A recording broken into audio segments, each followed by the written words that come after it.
നമസ്തേ. ശ്രീരാമൻ്റെ അവതാര ലക്ഷ്യം എന്താണ്?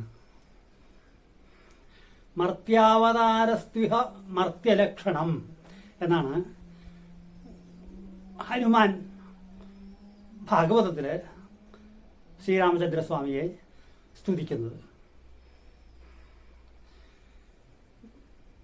മഹാവിഷ്ണു ശ്രീരാമചന്ദ്രനായിട്ട് മനുഷ്യനായിട്ട് അവതരിച്ചത്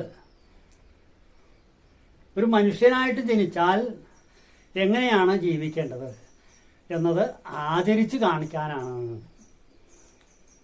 അല്ലാതെ രാക്ഷസ നിഗ്രഹത്തിനൊന്നും അല്ല എന്നാണ്.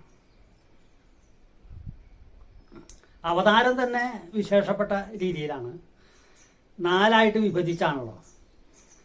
അതെന്താ വ്യക്തമാക്കുന്നത്? ഒരു കുടുംബത്തിൽ 4 പേര് ഒരുമിച്ച് എങ്ങനെ ഒത്തൊരുമയോടുകൂടി കഴിയാം എന്ന് നമ്മളെ മനസ്സിലാക്കി തരുന്നു. പിന്നെ ത്യാഗത്തിൻ്റെ മഹത്വം അത് വ്യക്തമാക്കുന്നതാണ് രാമായണം. പിതാവിൻ്റെ നിർദ്ദേശപ്രകാരമാണെങ്കിലും സർവസ്വവും ഉപേക്ഷിച്ചാണ് ശ്രീരാമചന്ദ്രൻ വനത്തിലേക്ക് പോയത്. പിന്നീട് പ്രിയപത്നിയായ സീതാദേവിയെ തെറ്റൊന്നും ചെയ്യാത്തതായ അനുജനായ ലക്ഷ്മണനെ ഒക്കെ ഉപേക്ഷിക്കുന്ന രംഗമുണ്ട്. ത്യാഗത്തിൻ്റെ മഹത്വം വ്യക്തമാക്കുന്നതാണ്.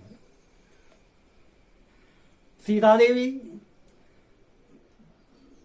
മഹാരാജാവ് നിർദ്ദേശിച്ചിട്ടൊന്നുമില്ല, എന്നാലും ഭർത്താവിൻ്റെ പിന്നാലെ എല്ലാം ഉപേക്ഷിച്ച് കാട്ടിലേക്ക് പോയി. ലക്ഷ്മണനും അതെ, ജ്യേഷ്ഠന് സഹായമായിട്ട് അല്ലെങ്കിൽ കാവലായിട്ട് അനുഗമിച്ചു. അവരും ത്യാഗം തന്നെയാണ് ചെയ്തത്. ഇങ്ങനെ ത്യാഗം പലരും ചെയ്യുന്നത് രാമായണത്തിൽ നമുക്ക് കാണാൻ സാധിക്കും. ത്യാഗം ചെയ്യുക എന്നുള്ളതൊക്കെ പറയണത് എളുപ്പമാണ്, പക്ഷേ നിസ്സാരമായിട്ടുള്ളൊരു വസ്തു പോലും ഉപേക്ഷിക്കാൻ നമ്മളെ കൊണ്ടാവില്ല. അപ്പോഴാണ് ഇത്ര മഹത്തായ ത്യാഗം ശ്രീരാമനും ലക്ഷ്മണനും സീതാദേവിയൊക്കെ ചെയ്യുന്നത് രാമായണത്തിൽ നമുക്ക് കാണാൻ കഴിയുന്നത്. അനവധി തത്വങ്ങൾ രാമായണത്തിൽ ഉണ്ട്, നമുക്ക് ഉപദേശിക്കുന്നുണ്ട്. മറ്റൊന്ന്, കോപിക്കരുത് എന്ന് ലക്ഷ്മണന് നൽകുന്ന ലക്ഷ്മണോപദേശം വളരെ പ്രധാനമായതാണ്. അതേപോലെ തന്നെ പല മഹർഷിമാരിൽ നിന്നും അവതാരമായിട്ടുള്ള ശ്രീരാമചന്ദ്രൻ ഉപദേശങ്ങൾ സ്വീകരിക്കുന്നുമുണ്ട്. ഉപദേശം നൽകുക മാത്രമല്ല എന്നർത്ഥം. മറ്റൊരു പ്രത്യേകത എന്താണെന്ന് വെച്ചാൽ, ശ്രീകൃഷ്ണാവതാരത്തിൽ ഭഗവാൻ ശ്രീകൃഷ്ണൻ പല അത്ഭുതങ്ങളും കാണിക്കുന്നുണ്ട്. ഉദാഹരണമായിട്ട് 16,008 പത്നിമാരുണ്ടായിരുന്നു അദ്ദേഹത്തിന്. രാമചന്ദ്ര സ്വാമിക്ക് ഒന്നേ ഉള്ളൂ. അതേപോലെ വേറെയും അനവധി അത്ഭുതങ്ങളുണ്ട്. അതെന്താ, മനുഷ്യനായിട്ട് ജനിച്ചാൽ എങ്ങനെ വേണം എന്ന് ശ്രീരാമചന്ദ്രൻ കാണിച്ചു തരുന്നു. ശ്രീകൃഷ്ണൻ ചെയ്യുന്നത് അത്ഭുതങ്ങളാണ്, അത് ആർക്കും അനുകരിക്കാൻ സാധിക്കുന്നതല്ല.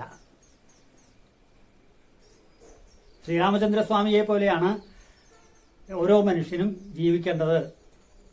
അതാണല്ലോ മര്യാദാ പുരുഷോത്തമൻ എന്ന് അദ്ദേഹത്തെ പറയുന്നത്. എന്നാൽ മേൽപ്പത്തൂർ ഭട്ടതിരി നാരായണീയത്തിലൊരു പ്രത്യേക കാര്യം എടുത്തു പറയുന്നുണ്ട്. കാമത്തിൽ ആസക്തി വന്നതുകൊണ്ടാണ് സീതാദേവി നഷ്ടപ്പെട്ട സമയത്ത് അത്യധികമായിട്ടുള്ള ദുഃഖം ശ്രീരാമചന്ദ്രന് അനുഭവപ്പെട്ടത്. അതേപോലെ തന്നെ ധർമ്മത്തിലുള്ള ആസക്തി കൊണ്ടാണ് തെറ്റൊന്നും ചെയ്യാത്തതായ സീതാദേവിയെയും ലക്ഷ്മണനെയും ഒക്കെ ഉപേക്ഷിക്കേണ്ടി വന്നത്. അപ്പോൾ ആസക്തി ഒരു കാര്യത്തിലും പാടില്ല എന്നാണ്. അമിതമായാൽ അമൃതം വിഷം. ഇങ്ങനെ അനവധി തത്വങ്ങൾ ഉപദേശിക്കുന്നതായ രാമായണം അതൊക്കെ മനസ്സിലാക്കിക്കൊണ്ട് നമ്മൾ പാരായണം ചെയ്താൽ ഭഗവാനിൽ ഭക്തി വർദ്ധിക്കും.